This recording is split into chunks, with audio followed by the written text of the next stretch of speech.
তোমরা তো আমাকে এসে কিস্তিকামারি দিচ্ছ, আমার কি ভাই মানে কি দিদি কি তোমরা তো কিস্তিকামারি দিচ্ছ, বলো তাহলে আমি কি করব? আমি বিশ্বাস করো আমি সারা রাত ঘুমাতে পারিনি যে আমি কিভাবে বাঁচবো। এত মানুষ দেখেছে ভিডিওটা। আমি আজকে আমার এখনো পর্যন্ত আমি যে ভিডিওটা করছি এখনো পর্যন্ত আমি ভাবছি আমি কি এই কথাগুলো বলবো, কিন্তু আমি না বললে তো তোমরা বুঝতে পারবে না, তোমরা ব্যাপারটা জানতে পারবে না। আজকে গ্রাম তো প্রথমেই একটা কথাই বলবো, রনের দিদির মতো দিদি আর রনের মানে মা বাবার মতো মা বাবা থাকলে মানে সত্যি মানে কিচ্ছু বলার নেই এখানে। মানে ওরা যে এভাবে ছেলেটাকে ফাঁসাচ্ছে, উল্টে বলছে যে তুই আমরা বলবো পুলিশকে যে তুই কুপিয়ে চলে গেছিস, এটা বলছে। কিন্তু একটা কথা হলো, বটিটা প্রথমে হাতে ধরেছিলটাই তো বটিটা হাতে ধরারই বা কি দরকার ছিল? বটিটা তো প্রথম ধরেছিল তার দিদি। তো প্রথম যেটা হয় সূত্রপাত, রন ছিল না বাড়িতে, ঠিক আছে? তোমরা তো জানোই 3-4 মাস হলো প্রীতিও তাদের বাড়িতে থাকে না আর রনও তাদের বাড়িতে থাকে না। তার কারণ হচ্ছে কিন্তু এই যে আমাদের খাই বাগিনী ননদিনী। তো যাই হোক, তো তারই কারণ।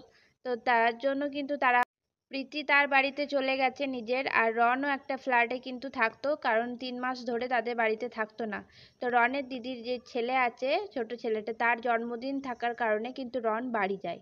তো সেখানে যাওয়ার পরে ম্যাডাম এইভাবে মানে কথা কাটাকাটি হতে হতে ম্যাডাম বলেছেন যে আমার বর তো তোদের মতো কোমর দুলিয়ে টাকা ইনকাম করে না, তার কারণেই কিন্তু তো তার উত্তরেই কিন্তু রন তখন বলে যে ভিডিওটা করেছিল যে তোর বর ঘুষ দিয়ে চাকরি পেয়েছে।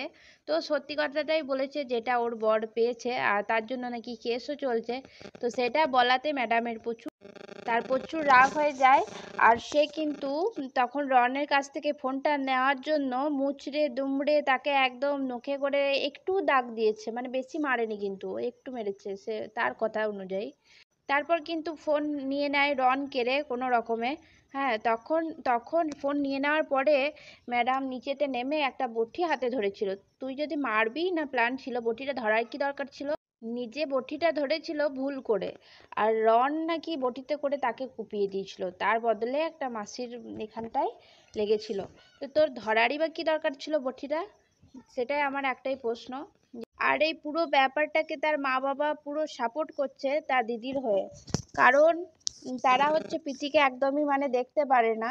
কারণ প্রীতির আগেকার পাস্ট সম্বন্ধে তো তোরা জেনে শুনেই ওদের মেনে নিয়েছিলিস, তাহলে লোকে কি বললো না বললো সেটা তো দেখে লাভ নেই। আর ওই যে দামড়া বুড়িটার কথা বলছি, মানে দিদিটার, ও বলছে ওরা নাকি কোমর দুলিয়ে ভিডিও করে, আর তুই তুই করিস না ভিডিও কোমর দুলিয়ে। ওই প্রীতির জন্যই কিন্তু তোর তোর চ্যানেলটা দাঁড়িয়েছে, ঠিক আছে? নইলে তোর ওই দামড়া মুখটা কেউই দেখতো না, সিরিয়াসলি আত্মহত্যা টাইপের। তো কারোর নিয়ে কিছু বলার আমার মানে অধিকার নেই বা বলার, তাও বলতে বাধ্য হচ্ছি, কারণ ওর ওই নেকু নেকু কেঁদে কেঁদে যেই মানে ভিডিওগুলো দিচ্ছে তার কারণেই বলতে বাধ্য হচ্ছি।